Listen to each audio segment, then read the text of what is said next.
أعوذ بالله من الشيطان الرجيم. بسم الله الرحمن الرحيم. السلام عليكم ورحمة الله وبركاته.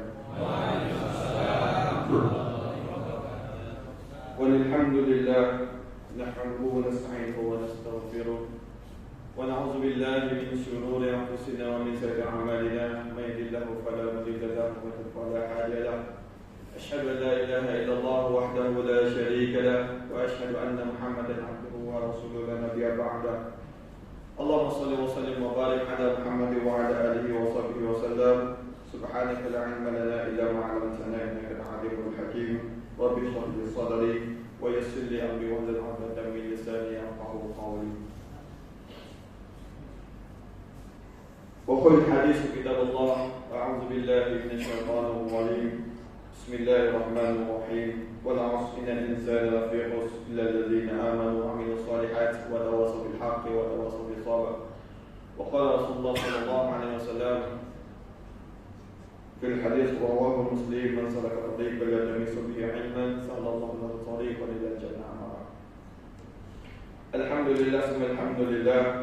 Jazakumullah khair kepada pengurusi majelis kita, kepada Ustaz yang saya hormati, pengurusi masjid Darul Akhirat serta ahli jawatan kuasa, Bapak Imam dan ikhwah daripada Indonesia, ikhwah fillah serumpun daripada Indonesia, Bapak Asatizah, Bapak Imam, Bapak Muazzin, hadirin hadirat muslimin muslimat yang dirahmati oleh Allah Azza wa Jalla.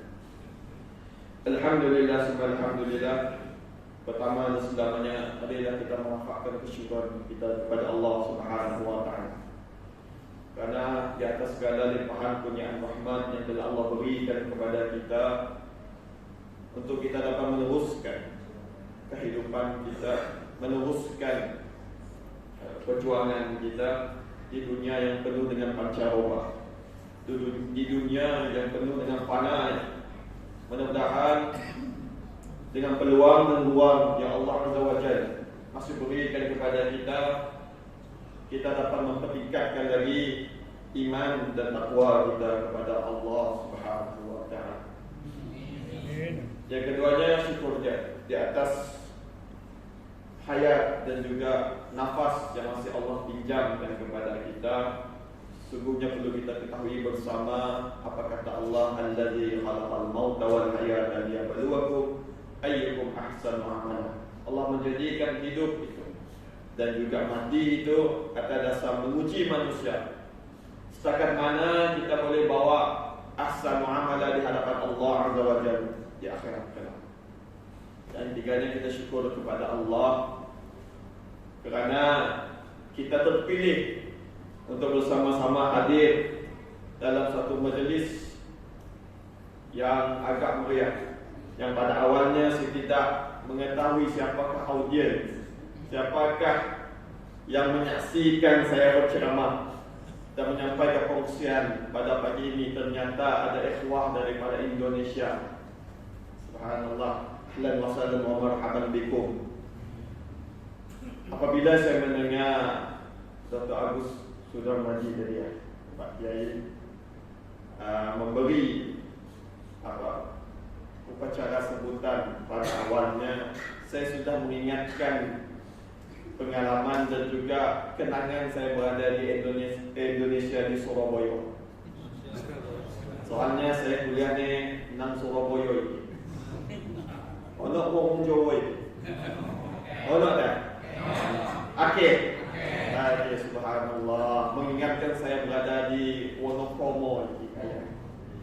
Jadi jazakumullah khair kerana memilih Masjid Darul Akhirat sebagai lokasi untuk menyebarkan semangat dan juga menyebarkan ilmu daripada antum semua, supaya kita serumpun menyebarkan lagi, menyemarakkan lagi semangat kita untuk kita membantu dan memberi sokongan padu kepada saudara kita di Palestin. Dan kita syukur kepada Allah, kita terpilih pada pagi ini untuk bersama-sama. Dan saya yakin kami mohon maaf dah, kami si tahu lagi ini nak berbeza orang apa, kita Indonesia ni orang Malaysia tu. Ni orang kita tu, ada orang kita gitu. Ada kan? Ni orang kita. Nak ada kita atau siapa nak ada lagi. Jadi apapun, alhamdulillah, apapun, mudah-mudahan Allah menjaga ukhuwah kita, Allah menjaga silaturahim kita, Allah menjaga hubungan kita sehingga ke akhirat insya-Allah. Dan kita syukur kepada Allah kerana kita terpilih pada hari itu untuk bersama-sama yang tidak seharusnya bagi saya tidak layak untuk saya berada di depan. Tetapi saya mengingatkan dosen saya, Prof. Muhammad Ali Aziz MAG, menyatakan jangan nunggu kita bisa baru kita menjadi orang yang bisa. Tapi bisakanlah diri anda supaya anda dapat bisa menggapai masa depan. Senang cerita lah. Dia memberitahu kita harus bisa. Kapan sekalipun kita harus bisa menyampaikan, kita harus bisa menyebarkan mana yang kita ada, mana yang kita boleh sampaikan, kita sampaikan. Jadi ini yang saya dapat semangat daripada Indonesia. Jadi ikhwah fillah yang dimuliakan Allah Azza wa Jalla, seperti yang telah saya nyatakan tadi, bahwasanya saya merasa agak kecil ketika saya berdiri di hadapan ini, sehingga kan kita ada Al-Fadhil Ustaz Luqman Hakim yang bagi saya berhak untuk menyampaikan kuliah pada pagi ini. Bahkan selepas ini ada guru saya sendiri, yakni Al-Fadhil Ustaz Sabili Dahlan, juga guru saya yang akan menyampaikan setelah ini. Tapi saya mewakili beliau, saya mewakili pemuda untuk menyampaikan beberapa perkara yang mungkin boleh saya sampaikan semampunya. Jika ada salahnya, mohon ada teguran dan juga nasihat daripada antum sekalian, insya-Allah. Apabila kita berbicara tentang Palestin, Allah Azza wa Jalla telah nyatakan dalam firman-Nya, sehingga akan dimulakan dengan ayat subhanallazi asra bi 'abdihi lailan minal masjidil haram ilal masjidil aqsa alladzi barakna hawlahu linuriyahu min ayatina. Ila akhir ayat. Allah Subhanahu wa taala mulakan dengan ayat subhanallah supaya kita memuji, supaya kita menyucikan nama Allah. Dan Allah menyatakan lagi kekuasaannya sehingga dapat memperjalankan hamba-Nya pada waktu malam yang mungkin berlakunya Isra wal Mi'raj di luar jangkaan seorang manusia. Allah jadikan kepada seorang hamba yang ia mempunyai satu kredibiliti yang berhak untuk Allah jadikan ia bergerak pada waktu malam dan bersedia. Bulan Rajab tidak lain dan tidak bukan pasti akan digempar-gemburkan dengan peristiwa dan juga kisah tentang Isra wal Mi'raj. Jadi sesuai dengan bulan Rajab ini, kita dianjurkan membaca doa Allahumma barik lana fi Rajab wa Sya'ban. Yang paling penting wa ballighna Ramadan. Mudah-mudahan daripada keberkahan pada bulan Rajab dan juga bulan Sya'ban kita dipertemukan oleh Allah Azza wa Jalla sehingga sampai ke bulan Ramadan. Jadi Allah memberitahu dalam surah Al-Isra ayat yang pertama menyatakan bahwasanya kepentingan yang perlu kita tahu daripada surah dan ayat ini adalah keberkahan yang ada pada Palestina. Sehingga Allah Subhanahu wa taala nyatakan allazi barakna haulahu. Allah memberkahi sekeliling Palestin, Al-Aqsa, Yerusalem. Memberkahi sekelilingnya adalah siapa? Min ayati. Sesungguhnya ini datang daripada kekuasaan Allah. Kekuasaan Allah di atas apa segala sesuatu yang Allah jadikan di dunia ini, semuanya atas dasar kekuasaan Allah Subhanahu wa taala, bukan atas dasar kehendak apa yang ada pada diri kita. Sehingga kan dalam satu hal, sebab itulah kalau kita berbicara tentang penyatuan, Yang perlu disatukan itu pada awalnya adalah hati kita. Hati kita. Baik buruk satu perkara itu semua datang daripada hati. Negatif ataupun positif satu perkara itu datang daripada hati. Bersatulah hati-hati manusia dengan cara untuk mereka menzahirkan semangat dalam mempertahankan Palestina, dalam mempertahankan kaum muslimin, dalam memberi sokongan kepada kaum muslimin tanpa leka, tanpa kita lalai.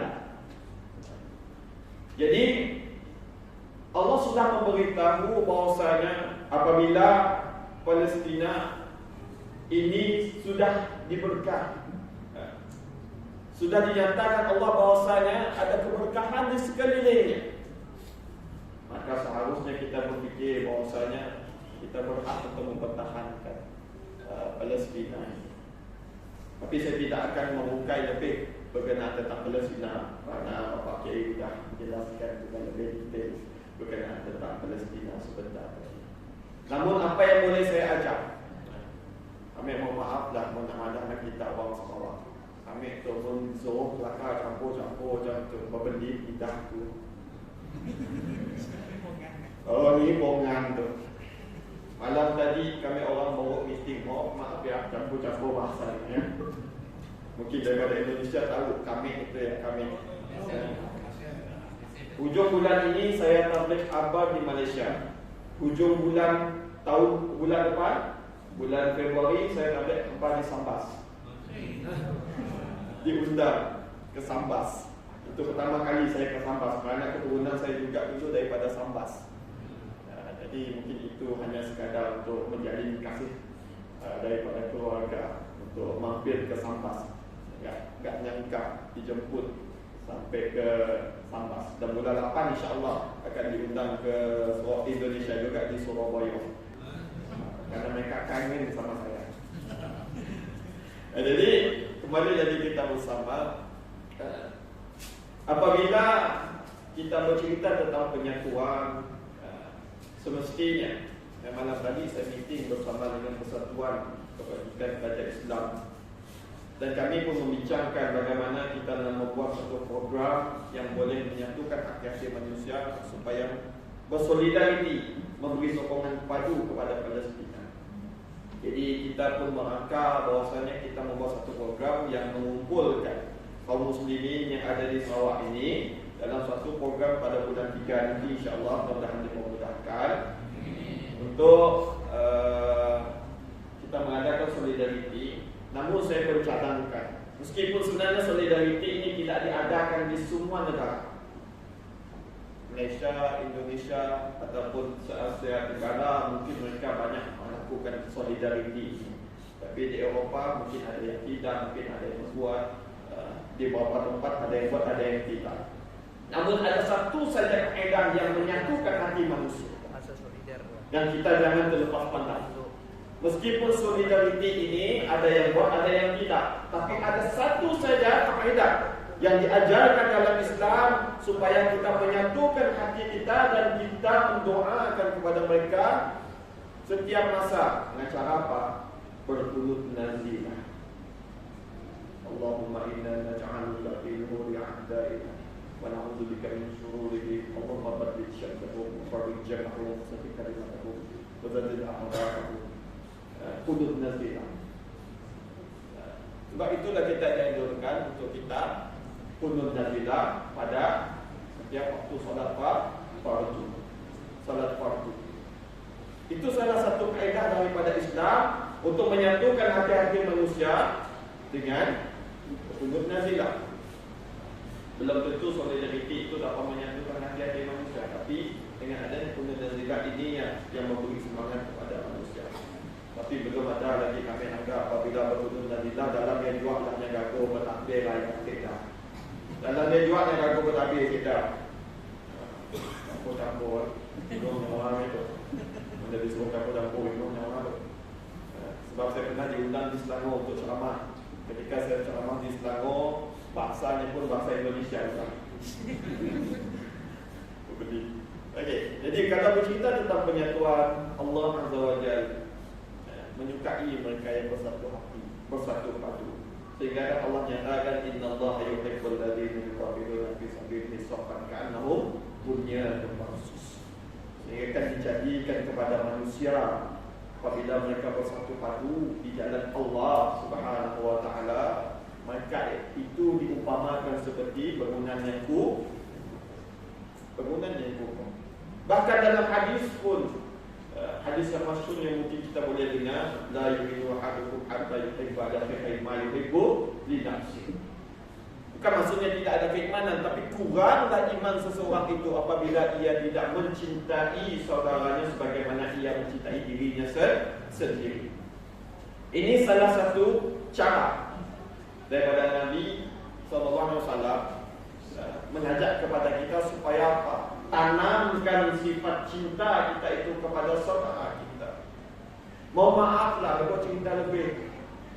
Kadang kita kalau cinta tentang mencintai saudara kita, nak buat sunnah Nabi pun susah.